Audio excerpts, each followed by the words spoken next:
Welcome, Global Studies, to Tuesday, September 24th, Day B. Today, as promised, we are going to be starting economics.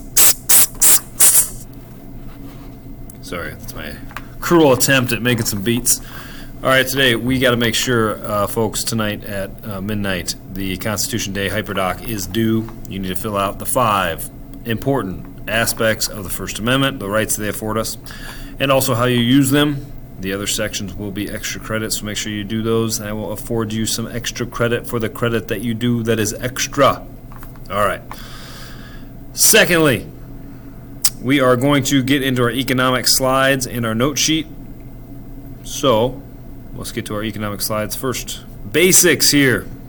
Ooh, I'm sharing it with you. So the basics here, economic basics. Scarcity is one of those, all right. What we're doing, economic basics as we see here. Lessons 5.1, reading pages 58 and 59. I still want you to read the pages and get the notes because there are some questions in the book that you're going to want to do.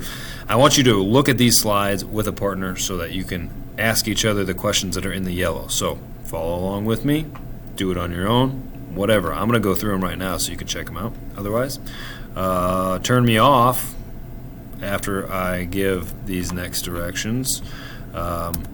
So we have the note sheet. Okay, the note sheet looks like this. False. The note sheet looks like this. That's on the computer. Again, scarcity, opportunity cost, demand, supply, producer, consumer, incentive. And then I want to ask you, what is the market price? How do you know what the market price is, or the market? How does the change in price of a good or service affect prices of other goods or services? How much is one share worth of your favorite company? Here we go. I have a double question on here. Silly me. There we go. All done. All right. Now, for this market price share question, there are 2 different links. And when I click on this first link, it was a little bit harder to figure out where the heck to go. But basically what you have to do is you have to figure out what your stock exchange price or symbol is. So once you find that, it's a little easier. To the bus, please, in the back of the building. Somebody's missing their bus. All right. So, like if I want to find Nike, for example, if I look up Nike, it'll tell me it's NKE. Okay? It'll tell me it's NKE. And what it will do is it'll show me this common stock. So, Nike symbol, NKE. And then Nike common stock. If I click on Nike common stock, it should show me its worth. All right. So market trending, news, it'll load all the stuff to tell me where it ended for the day. So this is the year-to-date max live time trades. Obviously nothing's going on right now because the trading is not in session. But Nike right now, if you notice up here in the top left-hand corner, it's stock today. So one stock or one share in a company of Nike is $87.69. Not everything is traded on the NASDAQ stock exchange. It may also be in the, oops, wrong slides. Sorry. It may also be in the, excuse me, not in the NASDAQ, but in the New York Stock Exchange. So if I go to New York Stock Exchange, this is just another trading site, this is another trading platform that the world uses. New York Stock Exchange is one, NASDAQ is another. But the New York Stock Exchange, NYSE, so if you ever see that next to a stock, that just means that's the actual stock that is being traded in. I don't know why this is going so slow. Anyway, we'll come back to that. Same thing, so hopefully it loads for you a little better. It's loaded for me. There we go. All right, so stock exchange. This one actually has all your companies listed here, so if I go look at the different ones, or I can search it by name, by symbol, whatever. So I can look up, I think I can look up Nike. Oops, I can look up Nike here and it should tell me it's the same. So Nike Inc. right there. If I look up Nike Inc., it should tell me, it's super slow right now, guys, sorry. It should tell me exactly how much it's worth in a minute or an hour. Just bear with me here. I'll kind of jump over. Man, I hope it's a lot faster for you. It was working really good earlier, so I don't know if it's just the end of the day and people are checking stocks or what, but it does close at 4 o'clock, so I don't know why it would be so busy. Anyway, so you're going to check that out. In a minute, I'll go back up there and see if it's working. But that's kind of the last piece of that, the note sheet. And then lastly, what is one product you enjoy owning? So like, let's say I like my truck, right? And is there a price point in which I wouldn't buy my truck again? That's the second part of that question. So that's getting back to this market clearing price or market price of something. You know, if something has a specific price in which you're competed out of, is there a price at which you wouldn't pay something? So iPhones or vehicles or a tire, is there a point at which you would say, no, I'm not going to buy it? And I kind of want to get to that is why there's a price point or a market price, because you can price yourselves out of something or you can price yourselves into the market, depending on what you are. So New York Stock Exchange, still not loading. So hopefully this one's a lot cleaner and easier to read.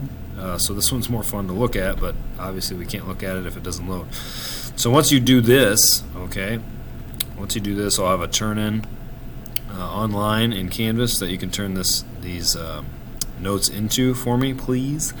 I'll set those due for Wednesday night at midnight, just so we have 2 days to do them. And then looking back to here, once you're done with the note sheet, okay, and you've read pages 58 to 61, make sure you retake that test by Friday. Remember, GO365 is our code. Lastly, you can watch CNN 10 when you're done if you've finished everything already, or you can read quietly or work on other work. Okay, so going back to these slides and presenting these to you, economic basics. Okay, a study of how people meet their wants and their needs. So that's what we say in econ. So again, ask these: what are a few of your wants? What are a few of your needs? Ask that to your partner now. Okay, and I'm going to move on here, but pause me if you're actually watching. Scarcity, having a limited quantity of resources to meet unlimited wants. Interesting. Okay, so we have a set amount of resources on this earth, and by having a scarcity of a certain resource like gold, it makes things more valuable. Now, other things that are scarce may not be valuable. That doesn't mean it's going to be valuable, but like precious metals and gemstones and things like that, that's why they're so expensive, is because they're rare. Okay, so what things in your life are scarce around the world? What are some things around the world that are scarce? So those are all things you can talk about with your partner. Again, pause me and talk to your partner if that is something you're doing. Scarcity, it's like musical chairs. We have more people than chairs, and eventually people get kicked out of the game. They die of hunger, they die of thirst, they die of a lot of other things, disease, famine, whatever it may be. But there's a limited amount of resources in this world, and people have to fight for them, essentially. And musical chairs is a great analogy for scarcity. Opportunity cost. It's the cost of what you have to give up to gain a certain resource. Okay, so usually involving time and money. So when we exchange time for money or money for time, it just depends on what point in life we are at. If we don't have the time to do it, we may pay someone else to do it. If we have the time to do it, we'll save money by doing it ourselves, but it takes up more of our time. So there you go. Again, discussing the stuff in the yellow. So I like this comic. Here I am waiting for the bus. 11 more years of school to go, and then college, and then maybe graduate school, and then I'll work until I die. This is Calvin Hobbes, by the way, if you don't know who this is. What kind of world is this? You only get 5 years to be a kid? What about exploring and discovering and playing? Those things are important too. Well, you still have afternoons and weekends. That's when I watch TV. So Calvin is enjoying the ability to be a kid more than he thinks, and he can't do all those other things because he's watching TV in the afternoon. So the opportunity cost is he's watching TV, and what he's getting cost is playing and discovering and exploring. Those are things that he can't do because he's watching TV in the afternoon. So that's the trade-off. It's like the trade-off of what you have to do to get what you want. Again, studying. John studies for all night for his exam. The next day, Johnny is very sleepy. Okay, so the opportunity cost is trading a good night's sleep to do better on a test, right? Those are all things that we have to do on a daily basis. When I stay up to paint my house till midnight, I'm going to be tired the next day. That's just the way it is. All right, opportunity cost, I trade sleep for getting something done. Demand, the desire for a certain good or service. If people don't want it, they're not going to pay for it. Okay, if people really, really, really, really, really want it, they're going to pay a lot of money for it. Okay, so do you know of something in great demand, or that was in great demand? or that was desirable. Pause me now and talk. The iPhone's a great example. Many people say that. Look at the line down the street here. See it down the street, all the way around the corner, a whole city block. When the iPhone first came out, people were like punching each other to try and get one. So that's a great idea of opportunity of supply and demand. Also, like when we have a bird flu, for example, and that gives us a shortage of eggs, people have to charge more for eggs because more people want them and the supply is less. So some things like this, and it could be as little as eggs, could go from $3 a dozen to $15 a dozen depending on the supply or the demand of it. If nobody wanted eggs and there was still a shortage, you wouldn't be able to raise the price and still sell them. So companies can get away with that on certain things. A producer is a person or a business that sells products. Okay, now here is the illusion we have, folks. Okay, these 1, 2, 3, 4, let's see, 1, 2, 3, 4, 5, 6, 7, 8, 9 companies own everything else. So the illusion of choice is we have 9 companies that make everything that we eat, essentially. Any snack product that we eat, there's about 9 companies that make it.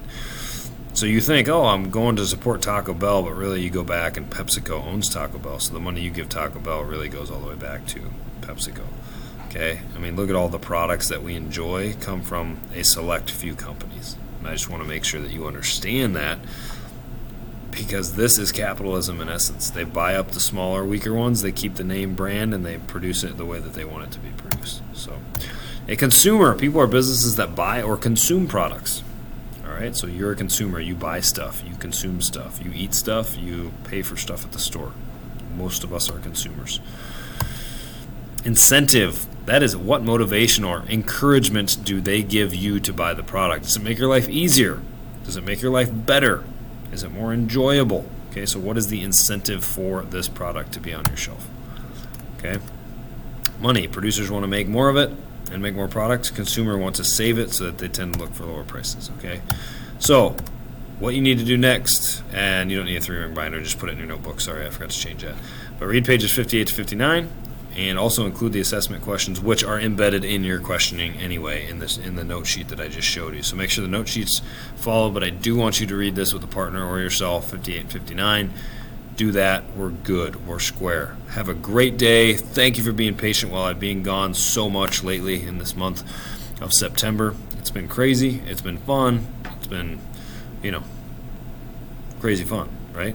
All right. So I will see you on the flip side. Wednesday morning, expect Mr. Mead bright and early.